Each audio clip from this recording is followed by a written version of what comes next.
Welcome back everyone. देखिए पिछले video में हम लोगों ने क्लास 7 मैथ्स 1 यूनिट 13 वर्कशीट 1 का सॉल्यूशन देखा था। ठीक है, उससे पहले हम लोगों ने इंट्रोडक्शन सीखा था, सिमेट्री होता क्या है, कैसे इसको समझे। अगर आप ये दोनों वीडियो नहीं देखे हैं तो कनेक्ट क्लासेस पर अवेलेबल है, क्लास 7 मैथ्स के प्लेलिस्ट में आप जाकर देख सकते हैं। ठीक है, अब देखिए जो हमारा वर्कशीट 2 है उससे पहले कुछ बेसिक चीजें हमको बताई गई है। Lines of symmetry of a line segment, कोई लाइन सेगमेंट दिया गया है तो उसकी लाइन ऑफ सिमेट्री क्या हो। तो चलिए बुक से देखते हैं, पहले बुक को समझते हैं, उसके बाद प्रैक्टिकली देखते हैं। तो मैं स्क्रीन शेयर कर रहा हूं आपके साथ, चलिए देखते हैं कि क्या दिया हुआ है। ये रहा lines of symmetry of a line segment, a ray, a line and an angle. देखिए सबसे पहले लाइन सेगमेंट के बारे में समझते हैं। Consider a line segment A be on A sheet of paper. कोई किसी भी लेंथ का एक लाइन सेगमेंट आप ड्रा कर दीजिए ए बी पेपर पर, ठीक, शीट पर, और उसके बाद उसको इस तरह से फोल्ड कीजिए कि ए वाला पॉइंट पूरा पूरा बी वाले पॉइंट को, या बी वाला पॉइंट पूरी पूरी तरह से ए वाले पॉइंट को कोइंसाइड कर ले, ढक ले। इस तरह से फोल्ड कीजिए, और जब आप अनफोल्ड करेंगे उस पेपर को तो आप पाएंगे कि एक मोड़ का निशान पड़ गया है उस लाइन के ऊपर। देखिए ना, दो पार्ट में बढ़ जाएगा। तो जब हम देखते हैं कि जो ये क्रीज मीन्स होता है मोड़ का निशान, तो ये जो क्रीज बन गया, ये जो डॉटेड लाइन बन गई या मोड़ का निशान बन गया, ये ए बी लाइन को ओ पॉइंट पर देखिए इंटरसेक्ट कर रहा है। और मेजर करके देखा गया जब, तो पाया गया A O is equal to O B, दोनों बराबर बराबर है। और तो और ये भी देखा गया कि ये जो डॉटेड लाइन है, ये जो क्रीज है, ये ए बी पर परपेंडिकुलर है, 90 डिग्री बना रहा है। यानी कि line of symmetry of a line segment is it's perpendicular bisector. यानी किसी भी लाइन सेगमेंट का लाइन ऑफ सिमेट्री क्या होगा, उस लाइन सेगमेंट का परपेंडिकुलर बाइसेक्टर होता है।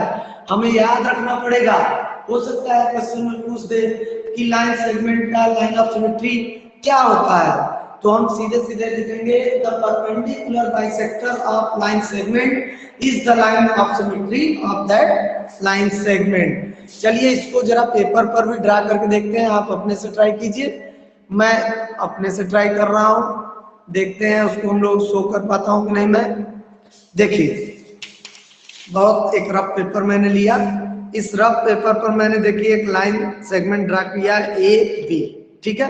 अब इसे मैं फोल्ड कर रहा हूं और इस तरह से फोल्ड करूंगा कि ए बी को ढक ले पूरी तरह से। चलिए आप लोग अपने से ट्राई कीजिए, मैं अपने से ट्राई कर रहा हूं, देखते हैं कि हम दोनों लोग, हम सभी लोग सही से कर लेते हैं या नहीं।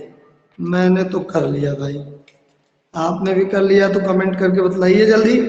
ठीक, ये देखिए ये पेपर का टुकड़ा मैंने फोल्ड कर दिया। अब आप देख पा रहे होंगे कि मैंने इसे फोल्ड किया तो ये देखिए ए पॉइंट पूरी तरह से बी पॉइंट को कोइंसाइड कर ले रहा है।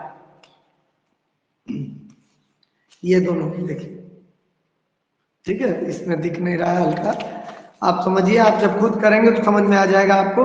तो ये जो क्रीज है, ये जो मोड़ का निशान है, ये इसको दो बराबर भागों में बांट रहा है, ठीक। और ये जो जहां पर ये मोड़ का निशान ए बी लाइन को कट कर रहा है वो ओ पॉइंट है, मैं नाम लिख दे रहा हूं, दिस इज ओ पॉइंट। और इस पर एक डॉटेड लाइन भी मैं ड्रा कर दे रहा हूं ताकि आपको साफ साफ क्लियर दिखे। तो ये जो डॉटेड लाइन है, ये जो क्रीज वाली लाइन है, ये दो बराबर भागों में बांट रही है ए बी को, ठीक। A B A O is equal to B O. और तो और ये देखिए परपेंडिकुलर है, इस पर आधा आधा तो कर ही रहा है, परपेंडिकुलर भी है। यानी कि जो लाइन सेगमेंट है उसका परपेंडिकुलर बाइसेक्टर ही उसका लाइन ऑफ सिमेट्री है। तो ये क्यों जानना जरूरी है, क्यों बतलाया गया, दिमाग में रखना है, याद रखना है, क्योंकि ये लाइन सेगमेंट वाली चीज तो रहेगी नहीं हमेशा, इस कई चीजें मिलकर बनेंगी। ये तो बहुत बेसिक चीज आपको सिखा दिया गया कि लाइन ऑफ सिमेट्री जो लाइन सेगमेंट की होती है वो उसका परपेंडिकुलर बाइसेक्टर ही होता है। ठीक, अब चलिए वापस आते हैं अपने उस पर, बुक पर। अब बुक में क्या दे रहा है देखते हैं स्क्रीन शेयर में भाई।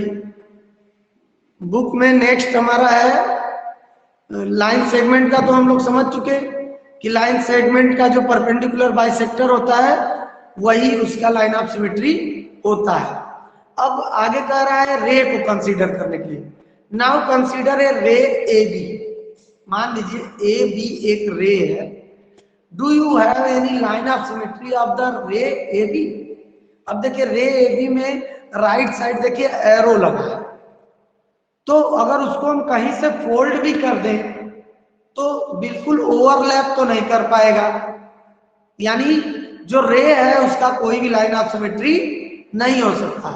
The answer is no, thus a ray does not have any line of symmetry।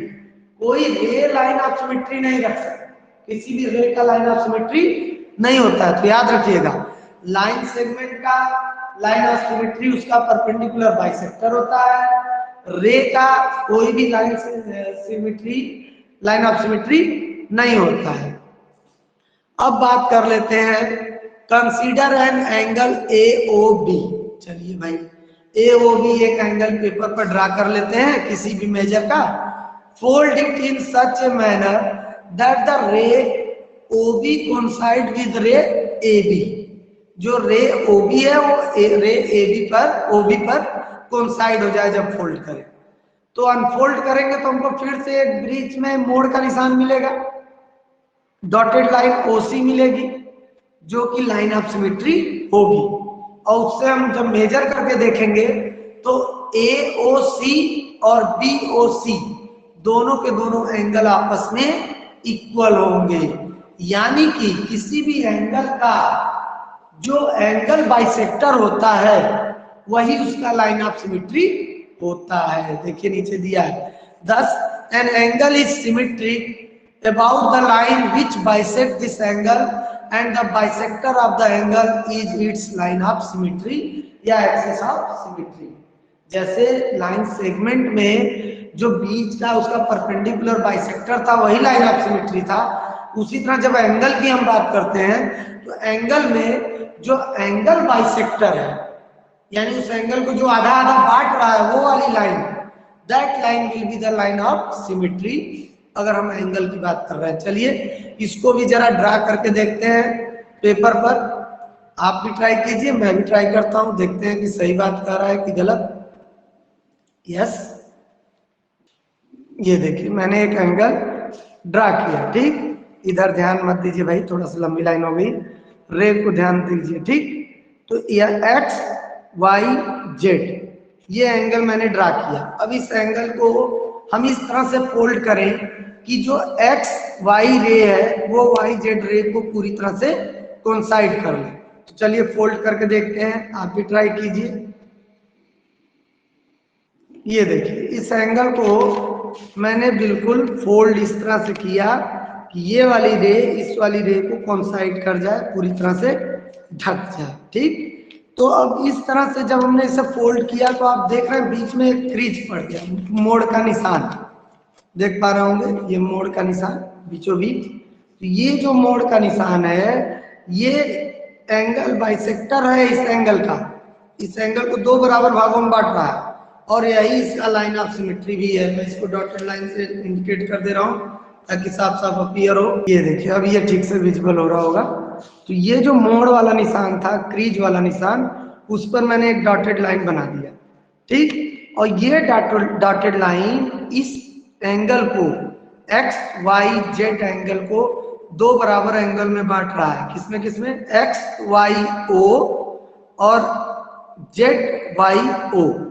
तो ये दोनों एंगल आपस में इक्वल होंगे। तो ये वाला जो लाइन होगा इसका एंगल बाइसेक्टर होगा और यही इसका एक्सिस ऑफ सिमेट्री है या लाइन ऑफ सिमेट्री है, क्योंकि यहां से फोल्ड करने पर ये पूरी तरह से ओवरलैप कर ले रहे हैं दोनों एक दूसरे को रे। तो किसी भी एंगल का जो एंगल बाइसेक्टर होता है वही उसका एक्सिस ऑफ सिमेट्री होता है, लाइन ऑफ सिमेट्री होता है। तो हम लोगों ने 3 चीजें अभी सीखा। क्या कि अगर कोई लाइन सेगमेंट है तो उस लाइन सेगमेंट का जो परपेंडिकुलर बाइसेक्टर होता है वो परपेंडिकुलर बाइसेक्टर ही उसका लाइन ऑफ सिमेट्री होता है। रे का लाइन ऑफ सिमेट्री नहीं होता है क्योंकि हम उसको फोल्ड करेंगे तो पूरी तरह से कोइंसाइड नहीं करेगा। और जब हम एंगल की बात करते हैं तो एंगल का जो लाइन ऑफ सिमेट्री होता है वो उस एंगल का एंगल बाइसेक्टर ही होता है।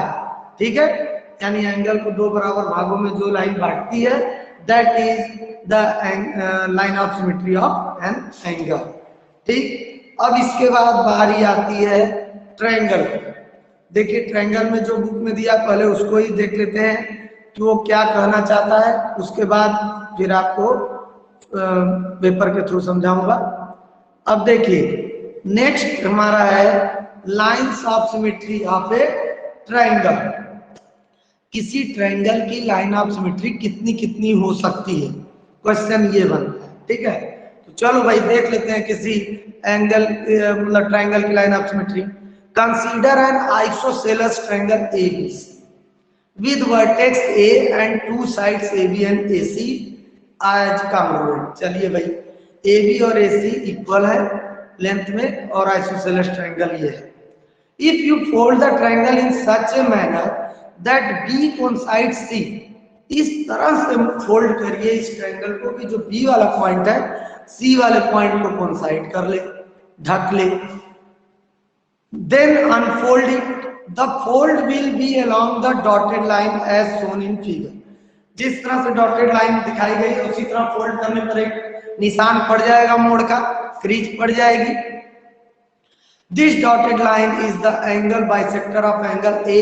सही है, हम सब जानते हैं कि भाई जो ये लाइन बनी ये एंगल A का बाइसेक्टर होगा। And it is also the right bisector of the base BC, और BC का परपेंडिकुलर बाइसेक्टर भी होगा यही डॉटेड लाइन, क्योंकि देखिए बिल्कुल परपेंडिकुलर है जो D पॉइंट पर मिल रहा है, तो BC का ये परपेंडिकुलर बाइसेक्टर भी हुआ, A वाले एंगल का ये एंगल बाइसेक्टर भी हुआ। और चूंकि D is the mid point of BC, BC का मिड पॉइंट है D, इसलिए AD is a median of triangle ABC। is also altitude of the triangle from the vertex A। अब देखिए कितनी चीजों को ये लाइन ऑफ सिमेट्री रिप्रेजेंट कर रहा है। पहला लाइन ऑफ सिमेट्री ये रिप्रेजेंट कर रहा है कि एंगल को बाइसेक्ट किया, दूसरा BC को परपेंडिकुलर बाइसेक्ट किया, तीसरा ये मिड पॉइंट पर मिल रहा है। ठीक है, तो ये जो है मीडियन का भी काम कर रहा है, बांट रहा है दोनों साइड से बराबर बराबर, और एल्टीट्यूड का काम तो कर ही रहा है। In an isosceles triangle it is assumed that BC is not equal to AB और AC इन प्लेन। हम सब जानते हैं इसमें दिया हुआ है जो फिगर, हम उसमें AC और AB और AC को इक्वल मान रहे हैं, BC को उसके इक्वल नहीं मान रहे। You may try to fold the triangle about any other line and observe that such a line will not be a line of symmetry of the isosceles triangle ABC। अगर इस triangle को किसी और तरह से फोल्ड करके देखना चाहें तो हमको कभी भी ऐसा कोई शेप नहीं मिलने वाला है जो बराबर बराबर हो जाए और एक दूसरे को ओवरलैप कर ले। केवल एक ही कंडीशन बन रही है जैसा फिगर में दिया हुआ है। Thus an isosceles triangle has only one line of symmetry, that is the bisector of the vertex at angle A। Angle A से बाइसेक्ट क्यों? अगर हम लोग लेते कि AB is equal to BC तब एंगल B का बाइसेक्टर लाइन ऑफ सिमेट्री होता, लेकिन इस क्वेश्चन में इस एग्जांपल में हम लोगों ने AB is equal to AC लिया है, इन दोनों को बराबर साइड माने हैं, तो एंगल A का जो बाइसेक्टर होगा एंगल का वही लाइन ऑफ सिमेट्री होगी, केवल एक line of symmetry isosceles triangle की। तो चलिए जरा कुछ पेपर है मेरे पास, उनको फोल्ड करके देखते हैं कि और भी ट्रायंगल जो होते हैं उनके लाइन ऑफ सिमेट्री कितने हो सकते हैं। तो चलिए स्क्रीन शेयर स्टॉप करते हैं और मैं आपको शो करता हूँ। ये देखिए मैंने एक पेपर कट किया है, ठीक है, बिल्कुल आइसोसेलेस ट्रायंगल है, ये दोनों साइड्स आपस में इक्वल है, ठीक। ये थर्ड साइड है, मान लेते हैं ए बी ए सी और ये बी सी, ठीक। अब क्या है, बी इधर है, बी पॉइंट इधर है, सी पॉइंट। तो क्या कहा था अभी हम लोग ने बुक में देखा कि इस ट्रायंगल को इस तरह से फोल्ड कीजिए, ठीक है। हाँ, थोड़ा एक गड़बड़ी हो गई है, ये जो लाइन है नीचे इससे सीधा होना चाहिए था, कट करने में गलती हुई है, लेकिन आप इन बराबर वाली साइड्स पर फोकस कीजिए। तो इसको जब हम इस तरफ फोल्ड करेंगे तो ये देखिए बी वाला जो पॉइंट है सी वाले पॉइंट को कोइंसाइड करेगा पूरी तरह से, देखिए ये देखिए, ठीक। तो अब ये बराबर बराबर दोनों दो भागों में बट गए, देखिए एक दूसरे को कोइंसाइड कर रहे हैं, ठीक है।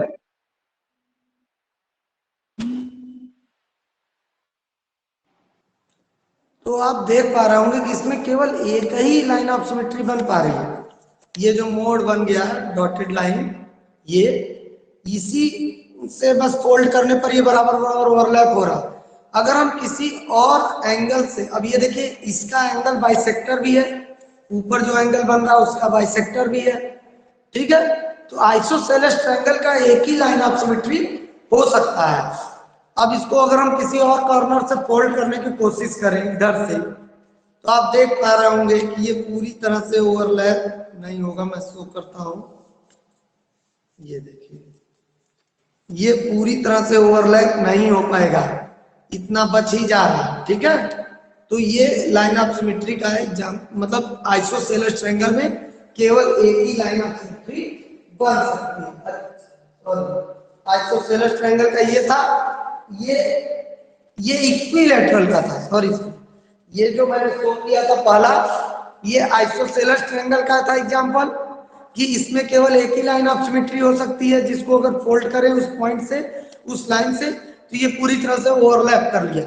लेकिन अगर हम किसी और कॉर्नर से आइसोसेलेस ट्रायंगल को देखिए फोल्ड करने की कोशिश कर रहा हूं, तो ये पूरी तरह से देखिए ओवरलैप नहीं कर पाएगा, ठीक है।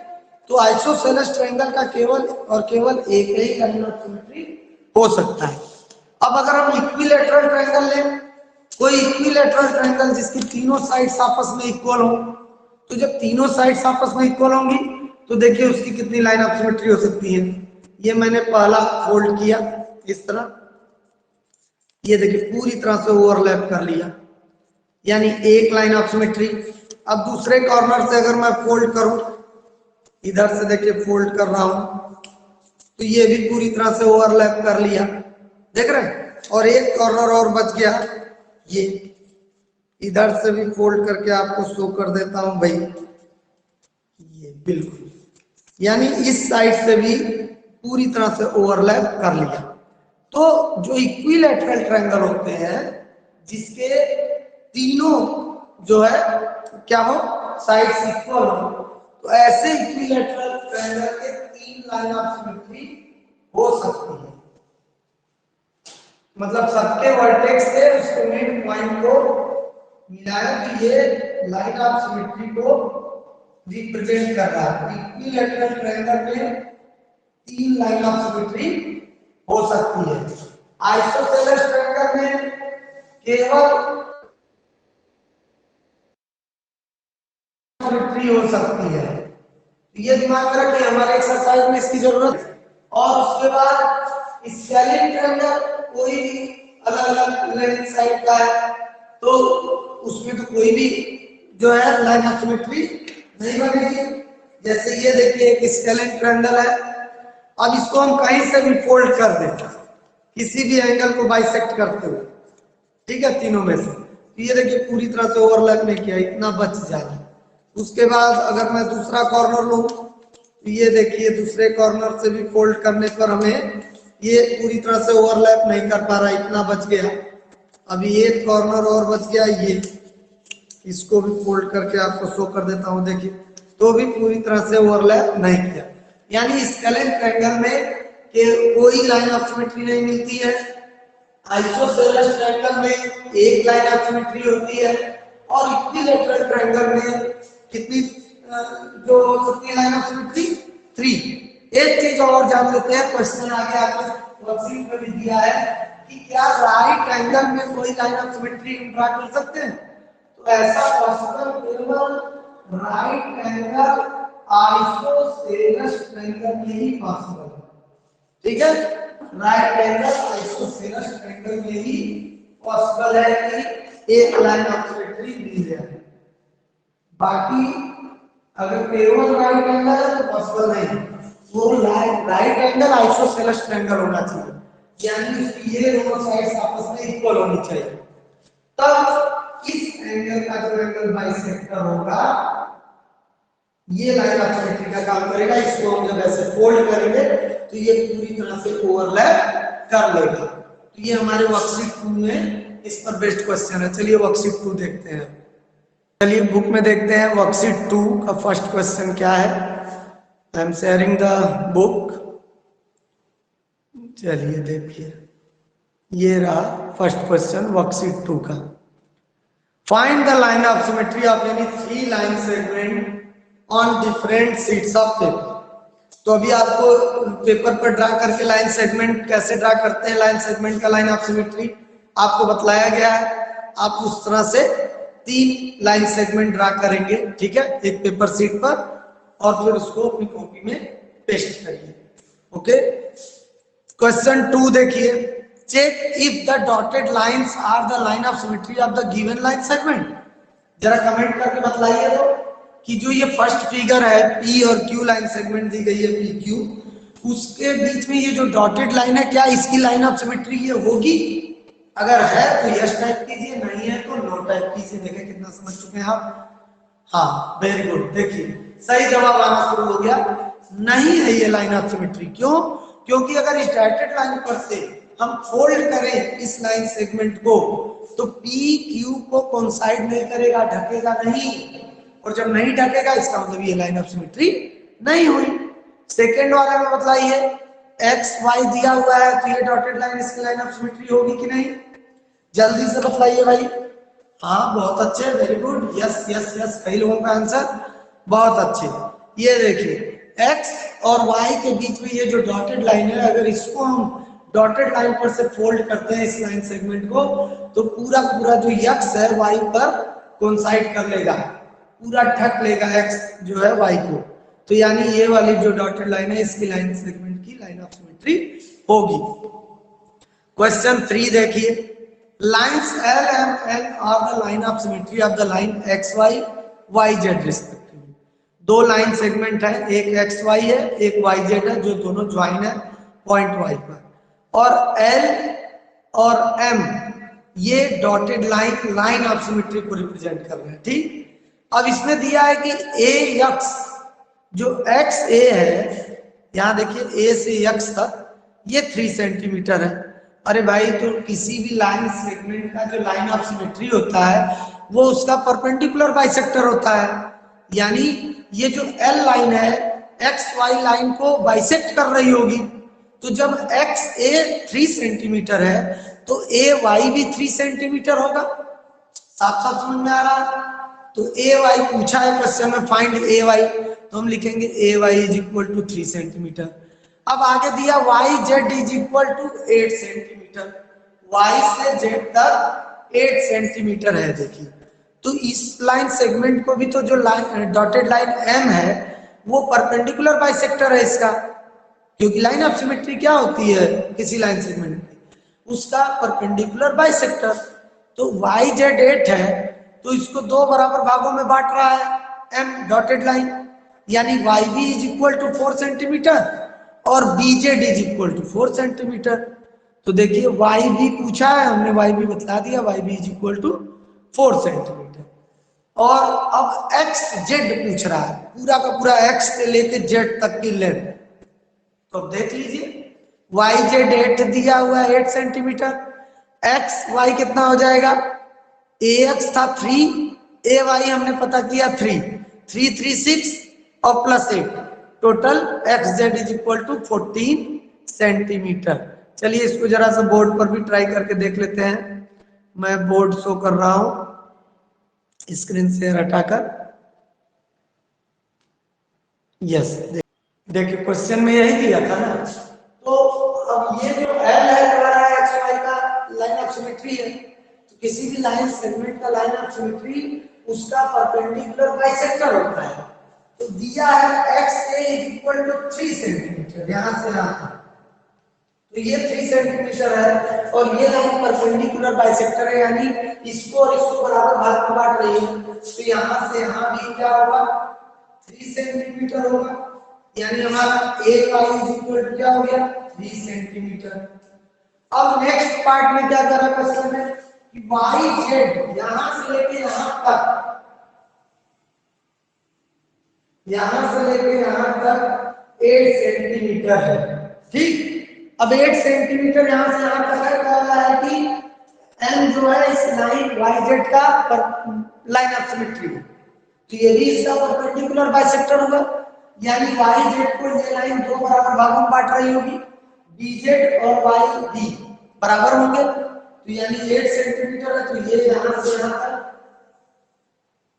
4 सेंटीमीटर होगा और यहां से यहां तक भी 4 सेंटीमीटर होगा, तभी तो दो बराबर भागों में बांटा। तो yb की वैल्यू पूछा हुआ है, yb की वैल्यू हो गया 4 सेंटीमीटर। अब xz पूछा है, तो अब देख लीजिए xz कितना होगा, 3, xz मतलब यहां से यहां तक की लेंथ कितनी होगी, 3 + 3 + 4 + 4 यानी 40 सेंटीमीटर, ठीक। अब देखते हैं नेक्स्ट क्वेश्चन, क्वेश्चन नंबर 4 क्या दिया है भाई। तो इसके लिए हमको फिर से स्क्रीन शेयर करना होगा, देखते हैं बुक में क्या दिया हुआ है। क्वेश्चन नंबर 4,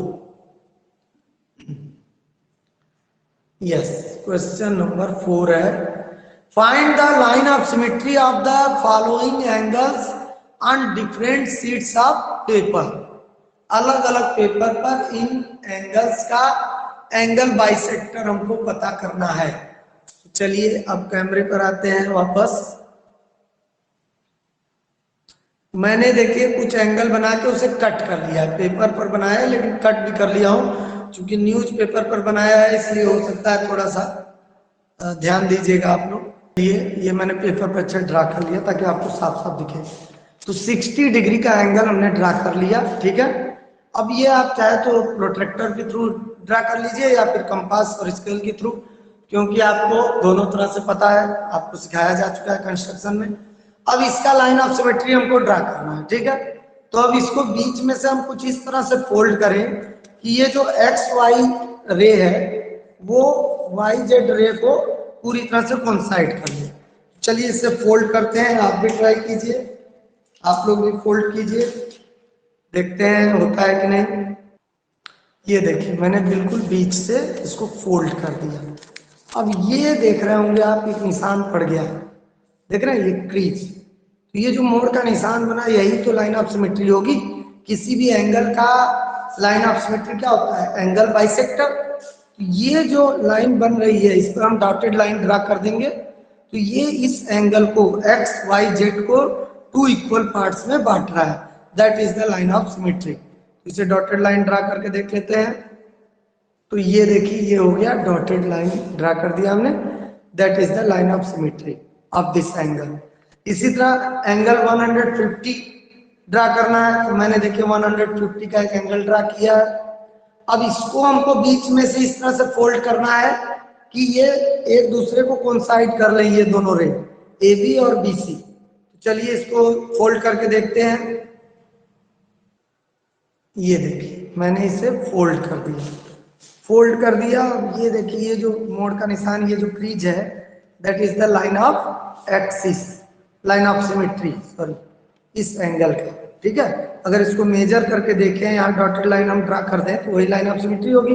इधर का एंगल और इधर का एंगल मेजर करें तो 75 डिग्री 75 डिग्री आएगा, ठीक है। तो इस तरह से अभी एक और आपका 45 डिग्री दिया हुआ है, वो आपका होमवर्क है, आप उसे ट्राई कीजिए और इनको बना बना के इस तरह से कट करके तो मतलब पेपर पेस्ट करेंगे अपनी कॉपी में, तभी समझ में आएगा, ठीक है। यहाँ से भी जो ये लाइन बनी है इस पे डॉटेड लाइन ड्रा करेंगे, वही लाइन ऑफ सिमेट्री को रिप्रेजेंट करेगा। अब नेक्स्ट क्वेश्चन देखिए क्या दिया हुआ है, सॉल्व करना है उसको। देखिए स्क्रीन शेयर कर रहा हूं मैं। नेक्स्ट क्वेश्चन है ये देखिए दो फिगर बने हुए हैं और कह रहा है कि dotted lines represent the line of symmetry of the given angles, find x in each case. X हमको फाइंड आउट करना है ईच केस में, देख लीजिए। तो चलिए इसको सॉल्व कर लेते हैं। सबसे पहले आते हैं वापस बोर्ड पर और बोर्ड पर आकर सॉल्व करते हैं इस क्वेश्चन को। ठीक, अब देखिए ये दो क्वेश्चन दिए हुए हैं। इसमें कह रहा है कि ये जो डॉटेड लाइन है ये लाइन ऑफ सिमेट्री को रिप्रेजेंट करता है। तो अगर ये डॉटेड लाइन ऑफ सिमेट्री को रिप्रेजेंट कर रहा है यानी ये इसका एंगल बाइसेक्टर होगा इस एंगल का, यानी ये एंगल और ये एंगल बराबर होंगे। तो ये एक्स है तो ये भी एक्स होगा ना, यानी इन दोनों का सम x प्लस x ये कितना होना चाहिए, पूरा पूरा इतना 80 डिग्री। तो 2x is equal to 80 degree या x is equal to 80/2 यानी x is equal to 40 degree answer आएगा। सब वही देखिए जो थ्योरी दिया उसी को हम लोग यूज कर रहे हैं कि जो लाइन ऑफ सिमेट्री होता है किसी एंगल का, उस एंगल का एंगल बाइसेक्टर ही होता है। तो जब एंगल बाइसेक्टर है ये, तो ये x है तो ये भी तो x होगा, आधा आधा बराबर होगा। तो दोनों x को ऐड कर दिए टोटल। इसी तरह इस क्वेश्चन में कि ये एंगल बाइसेक्टर है इसका, तो ये वाला एंगल और ये वाला एंगल बराबर होगा, यानी 55 डिग्री ये भी होगा, 55 डिग्री इधर वाला भी होगा। और ये टोटल कितने के बराबर है, x के बराबर। ऐड कर दीजिए 110 degree is equal to x, x की वैल्यू आ गई 110 डिग्री। बहुत आसान क्वेश्चन है, बस प्रॉपर्टी आपको याद होनी चाहिए तभी आप सॉल्व कर पाएंगे। नेक्स्ट क्वेश्चन देख लीजिए भाई क्या है। अब अगला क्वेश्चन देखते हैं जल्दी से। ये है नेक्स्ट क्वेश्चन, ये the dotted line represent the line of symmetry of triangle ABC if angle ABC is equal to 40 degree and OB is equal to 4.5 centimetre. तो BAO हमको बतलाना है, जो टॉप का एंगल A है उसका हाफ कितना होगा, और हमको बतलाना क्या है भाई, measure of OC, give reason. OC का भी लेंथ हमको बतलाना है और रीजन भी बतलाना है। चलिए वापस आते हैं, स्क्रीन शेयर बंद कर दिया मैंने। हमको ये दिया हुआ है और दो चीज फाइंड आउट करना है। तो ये लाइन ऑफ सिमेट्री है, यानी अगर इसको इस तरह फोल्ड करें तो ये पूरी तरह से कोइंसाइड कर लेगा। तो ये 40 डिग्री है तो ये भी 40 डिग्री होगा। ठीक, एक चीज का जो हम पता लगा सकते हैं। दूसरा चीज हम इस तरह पता लगा सकते हैं कि ये जब कोई ट्रायंगल होता है तो ट्रायंगल का जो ये एंगल बाइसेक्टर होता है और यहाँ दूसरी का ये परपेंडिकुलर बाइसेक्टर होता है, यानी ये 90 डिग्री होगा। चलिए इसी साइड से करते हैं, ठीक है। तो ये 90 डिग्री है, ये 40 डिग्री है और ये ट्रायंगल AOB। तो किसी ट्रायंगल के दो एंगल मालूम है तो थर्ड नहीं पता कर सकते। तीनों एंगल का सम 180 होता है, तो 180 में से दोनों का सम माइनस कर दीजिए तो कितना रहेगा 50 डिग्री। तो BAO कितना होगा 50 डिग्री। अब OC पूछ रहा है कितना होगा, OB जब 4.5 सेंटीमीटर है और ये लाइन ऑफ सिमेट्री है, इसको फोल्ड करेंगे तो OC भी तो 4.5 सेंटीमीटर ही होगा, लेकिन रीजन पूछ रहा है 4.5 सेंटीमीटर क्यों होगा। तो हम लिख सकते हैं कि इस तरह कर लीजिए कि जो मिड पॉइंट है, जो परपेंडिकुलर बाइसेक्टर, एक लाइन अभी हम लोग में देखा था, तो यानी ये एंगल इसका बाइसेक्टर होगा और ये मिड पॉइंट जो होते हुए जा रहा है इसको परपेंडिकुलर बाइसेक्टर है DC का, तो यानी ये मीडियन एल्टीट्यूड का भी काम कर रहा है। तो आंसर हमारा क्या बनेगा भाई कि जो ये O पॉइंट है it is the mid point of line BC, तो OB is equal to OC होगा। तो हम लिख देंगे कि AO इज द एल्टीट्यूड या perpendicular bisector of BC, AOB is the perpendicular bisector of BC and OB is equal to OC, इसीलिए OC is equal to 4.5 centimetre हुआ। Next question, जो क्वेश्चन 7 है उसमें कह रहा है कि construct A equilateral triangle and find all it's line of symmetry. तो अभी हम लोग इक्विलैटरल ट्रायंगल के बारे में बात कर रहे थे, ठीक है। इक्विलैटरल ट्रायंगल में हमने क्या देखा था भाई कि आप कंस्ट्रक्ट कर लीजिएगा किसी भी मेजर का तीनों साइड इक्वल लेके कंपास की हेल्प से एक इक्विलैटरल ट्रायंगल बनाएंगे, ठीक। और उस इक्विलैटरल ट्रायंगल को बनाने के बाद आप तीनों वर्टेक्स से मिड पॉइंट, तीनों पॉइंट को देखिए वर्टेक्स से मिड पॉइंट को हम मिलाएंगे। तो ये जो तीनों लाइन होंगी क्या होंगी, लाइन ऑफ सिमेट्री को रिप्रेजेंट करेंगे। नेम दे दीजिए DEF। तो ये जो तीनों लाइन है ये इक्विलैटरल ट्रायंगल की लाइन ऑफ सिमेट्री को रिप्रेजेंट करेंगे। 3 लाइन ऑफ सिमेट्री होते हैं इक्विलैटरल ट्रायंगल से। नेक्स्ट क्वेश्चन क्या है भाई, देखते हैं, बुक का PDF देख लेते हैं। नेक्स्ट क्वेश्चन, ये सब सीधे क्वेश्चन आप कर सकते हैं।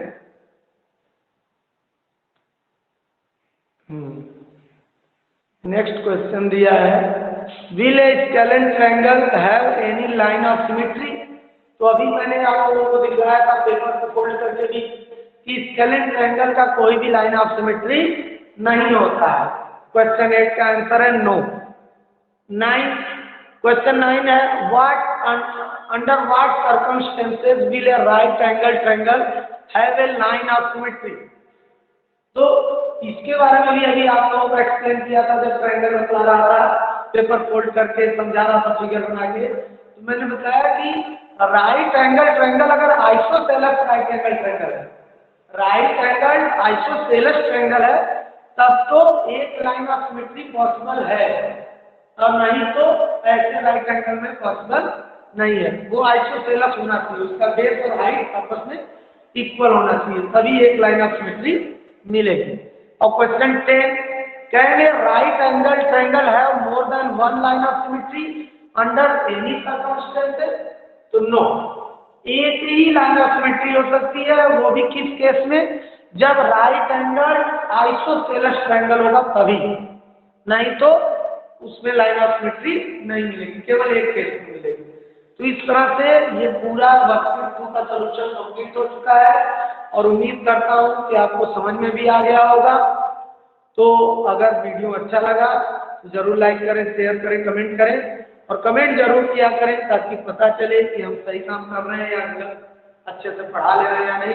अगर अच्छा पढ़ा रहा हूँ तो मोटिवेट कीजिए, नहीं पढ़ा पा रहा हूँ तो सजेशन दीजिए। I will try to improve myself. Okay, thank you.